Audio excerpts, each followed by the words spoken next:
Okay, guys, that was a song I just threw together, playing around with the new Otto Cabs. Sound really amazing. Before we get to them, if anybody's interested, just telling you for the drums, I'm using Perfect Drums Amp Sim. There is a little bit of an EQ on it. For the bass, I'm using Audio Assault's Bass Amp Sim and an overdrive pedal. This overdrive pedal is free. So let's solo the guitars real quick and just listen to those.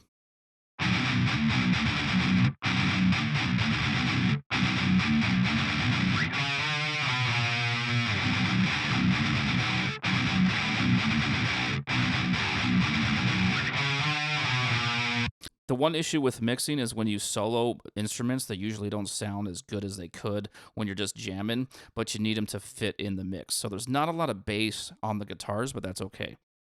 They need to fit in the mix. But I will show you the signal chain here real quick. What I'm using, I am using that overdrive pedal, which you can download for free. A little bit of an overdrive going on there, and I'll explain why I'm using this.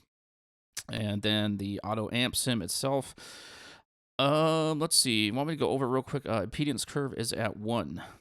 Preamp, your gain is at 6, bass 3, middle 1, treble 8, master 5, presence between 7 and 8, and the depth is at 0.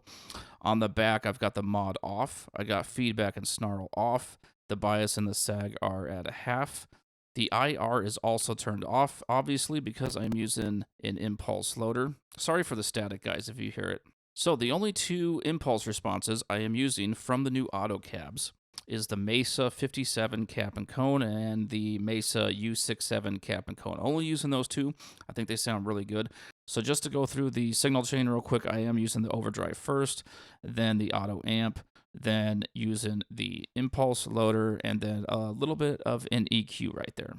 Okay, so we're going to go through a couple of these, and I am going to leave my signal chain up there.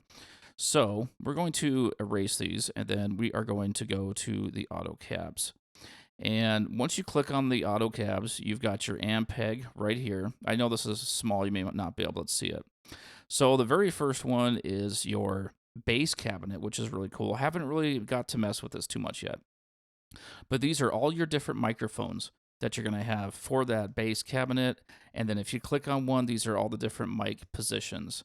And that also goes for the rest of these. You got your PV cabs and your different microphones. You got your Mesa ones, different microphones. And I'm just going to play this on repeat, and we'll just go through some of these.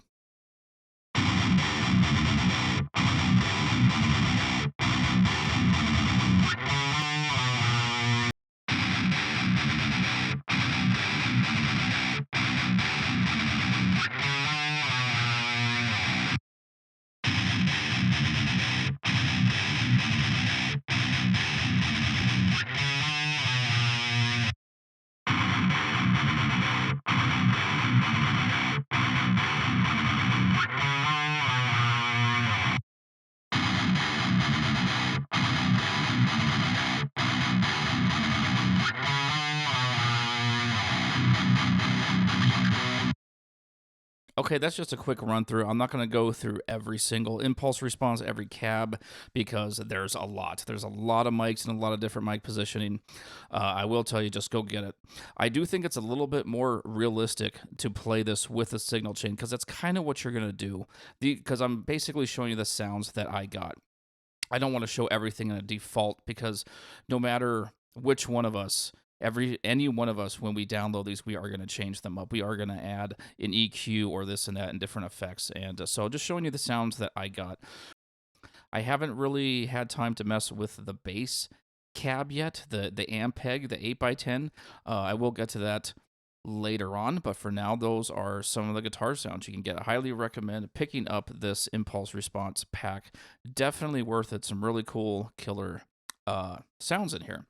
But anyway, that's the video, guys. Thanks for watching, and you guys take care out there.